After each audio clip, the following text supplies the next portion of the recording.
माँ दुर्गा भवानी का एक ऐसा नाम है जिस नाम पर लोग भले थोड़ा बहुत विचार कर लें कि चंद्र घंटा गुरुजी बोल दी है।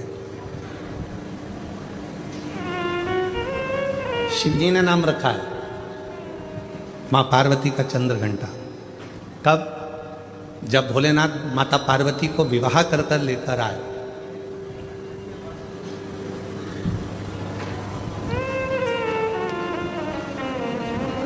चारों तरफ तारकासुर के आतंक फैला हुआ था। आप लोग तो गुजरात के रहने वाले हो, तो माता रानी के नामों का व्याख्यान तो आप जितना अच्छा कर सकते हो हम तो बहुत कम कर पाएंगे, क्योंकि गुजरात तो पूरा माँ जगतजननी जगदम्बा अम्बा भवानी का एक आनंदमय स्थल है। गुजरात की माँ चंद्र घंटा का नाम चंद्र घंटा कैसे पड़ा? चारों तरफ तारकासुर के असुरों का आतंक फैला और शिवजी पार्वती जी के साथ विवाह कर लिए। और विवाह कर कर बाबा भोलेनाथ पार्वती जी को लेकर जब कैलाश पर पहुँचे, कोई उधर बैठकर भोजन कर रहा था शिवगण, कोई उधर बैठकर खा पी कर पड़ा हुआ था, कोई शिवगण अपने पूरे शरीर को नोच रहा था, कोई शिवगण उछल रहा था। पूरे कैलाश पर भगवान शंकर के गणों ने अपना पूरा जमा कर रखा था, आड़ा टेढ़ा। कुछ बर्तन उधर पड़े हैं, सोने का उधर पड़ा है, आसन उधर पड़ा है, सब सामान यहाँ वहाँ पड़ा था।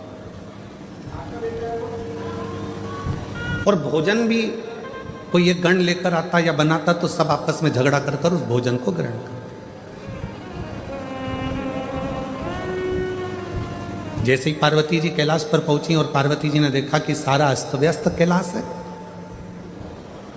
कोई सामान इधर पड़ा है, कोई सामान उधर पड़ा है, कोई सामान उधर पड़ा है, तो पार्वती जी ने शिव जी से कहा कि अपना विवाह हुआ है, अपन कहाँ रहेंगे ऐसे कैलाश पर? शंकर भगवान बोले, अब तुम घर की बहू बनकर आई हो, मेरी अर्धांगिनी बनकर आई हो, तो अब तुम इस पूरे घर को जमाना, सेट करना, पूरे घर को अच्छा बनाना, ये तुम्हारी जवाबदारी। पार्वती जी ने कहा, इतना बड़ा कैलाश और मैं जमाऊं? तुम अकेली नहीं, ये गण है ना इतने सारे, इनके साथ मिलके जमाओ। पार्वती जी बोली, ऐसे गण खाए पिया पसर गए, कोई अपने बाल खुजा रहा है, कोई हाथ पैर खुजा रहा है, कोई के 12 मुंह, कोई के 4 मुंह, कोई के 6 मुंह, इनको कैसे समझाऊंगी? पार्वती जी बोली, इनका भोजन कौन बनाता है? शंकर भगवान बोले, अभी तक हम बनाते थे। गणों का पेट भरने की जवाबदारी तो हमारी है, संसार का पेट भरने की जवाबदारी हमारी है। संसार पृथ्वी पर जितने भी जीव जन्म लेते हैं उनके पेट भरने की जवाबदारी हमारी है। पर अब आज से तुम हमारे साथ शादी कर कर आ गई हो, ये सारी जवाबदारी हमारी खत्म हो गई। आज से पेट भरने की जवाबदारी तुम्हारी है, तुम अन्नपूर्णा बन जाओ और सबका पेट भरो। पार्वती जी ने कहा, मैं संभालूं? हाँ। माँ जगतजननी जगदम्बा अम्बा ने आज सारे गणों की मीटिंग करी। इतना फैलारा पूरे कैलाश पर फैला है, कौन उठाएगा? एक एक करके सारे गण खसक गए।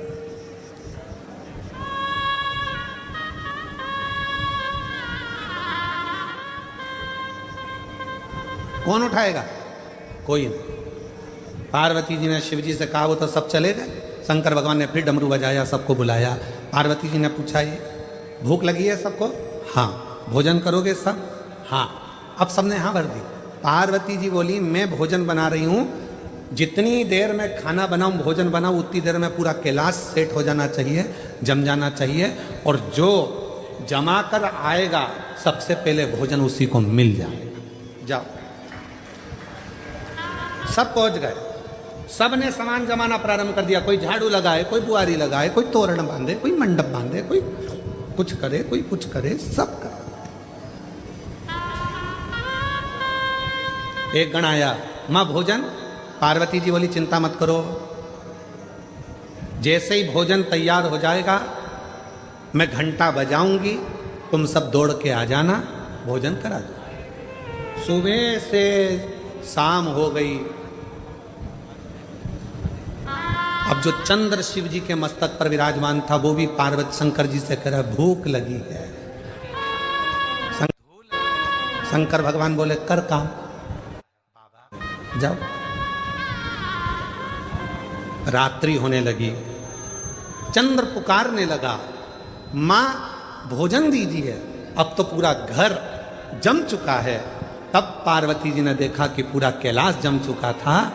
तब पार्वती जी ने चंद्र की साक्षी में चंद्र को शिव जी से अपने मस्तक पर रखकर घंटे का नाद करा।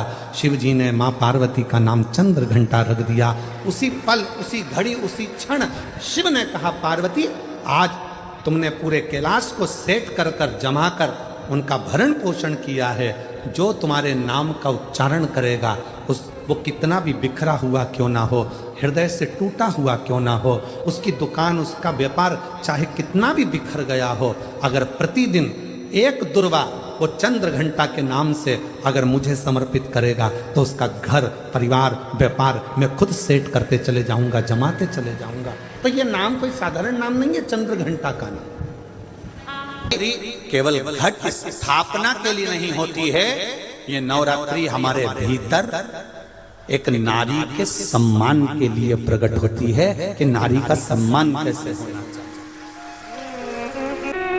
एक नारी का आदर क्या होता है, एक नारी का सम्मान क्या होता है, एक नारी के विचार, उसकी सोच, उसकी दृष्टि क्या होती है।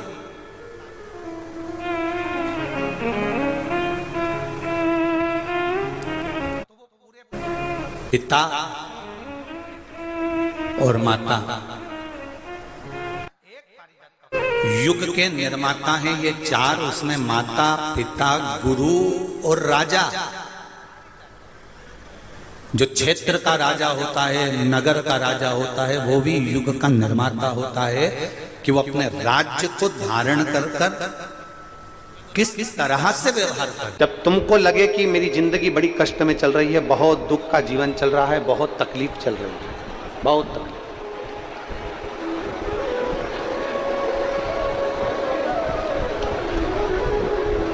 आपको लगे कि आपका जीवन बड़ा कष्टमय है, बहुत तकलीफ का जीवन चल रहा है, तब अपने घर के बाहर कोई गमला हो, कोई स्थान हो, कोई पेड़ वृक्ष हो, उसकी मिट्टी को शिवलिंग के रूप में निर्मित करो। शिव जी की 5 बेटियां, आप भी हमारे साथ बोलेंगे, जया, विषहरा, श्यामली बारी, दौतली, देव। शंकर जी की 5 बेटियों का 5 बेटियों का नाम लेते जाना है। वृक्ष के नीचे या किसी गमले की मिट्टी को, यदि कहीं पार्थिव शिवलिंग का निर्माण अगर आप कर रहे हैं तो घर में भी पार्थिव लिंग बनाकर या पेड़ के नीचे या गमले में शिवलिंग बनाकर 5 बेलपत्र शिव जी की 5 लड़कियों का नाम लेकर वापिस बोलेंगे जितने लोग सब बैठे हैं, जया, विषहरा, श्यामली बारी, दौतली, देव। शंकर जी की 5 लड़कियों का नाम लेकर एक एक बेलपत्र शिव जी को समर्पित करना। और शंकर भगवान को समर्पित करने के बाद दोनों हाथ में 2 लोटा जल लेना। जैसे कावड़ का जल चढ़ता है ना, दोनों हाथ में पात्र लेकर एक साथ धार लगाता, बस वैसा ही। आपको लग रहा है कि मेरी जिंदगी बहुत कष्ट में चल रही है, पूरा पूरा दुख भगवान ने मेरे ऊपर ही दे दिया, बहुत पूरी जिंदगी का पूरा कष्ट मुझे दे दिया, पूरा। तो आपको लगे कि मेरी जिंदगी बड़ी दुखमय है, बड़ी कष्ट में, बहुत तकलीफ चल रही है, किसी वृक्ष के नीचे, किसी गमले में या अपने घर में पार्थिव लिंग का निर्माण, पार्थिव और पार्थिव लिंग का निर्माण कर 5 बेलपत्र शंकर भगवान पर उनकी 5 लड़कियों का नाम लेकर समर्पित कर। जया, विषहरा, श्यामली बारी, दौतली, देव, 5 बेटियों का नाम लेकर 5 बेलपत्र समर्पित कर कर हाथ में 2 लोटा जल लेकर शिव जी पर एक साथ धीरे धीरे धार लगाइए और एक घी का दीपक लगाकर प्रार्थना कर कर पांचों बेलपत्र उठाकर अपने घर में लेकर आ जाइए। 2.5 महीने, ज्यादा से ज्यादा हम बोल रहे हैं 2.5 महीने, पर विश्वास करता है कि 15 दिन में वो दुख मिटेगा ही, वो तकलीफ कटेगी, वो कष्ट मिटेगा 15। केवल शिव की आराधना करना।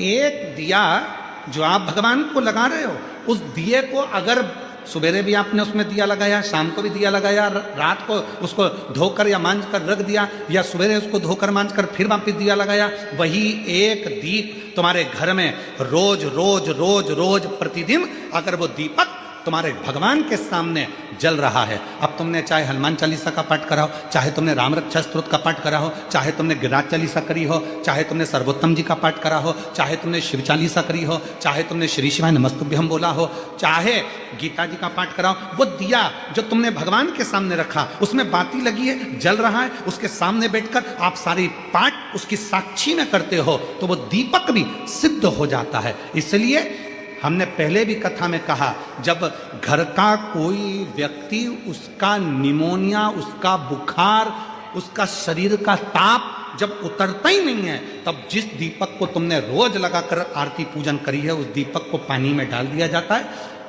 पानी में से निकाल दिया जाता है, उसी पानी को उसके शरीर पर दिन में कम से कम 3 से 4 बार उस पानी से पोंछा जाता है, तो धीरे धीरे वो ताप, वो बुखार उतरना प्रारंभ हो जाता है, निमोनिया ठीक होना प्रारंभ। डॉक्टर को भी दिखाओ, क्योंकि हम डॉक्टर को शंकर का एक रूप मानते हैं। शिव महापुराण में जब माँ पार्वती जी दुर्बल हो गई, जब माता पार्वती जी बेलपत्र का सेवन करते करते माता पार्वती का शरीर दुर्बल हो गया, शरीर काला सा पड़ गया, तब स्वयं शंकर भगवान वेद बनकर आए थे, डॉक्टर बनकर आए थे। इसलिए इस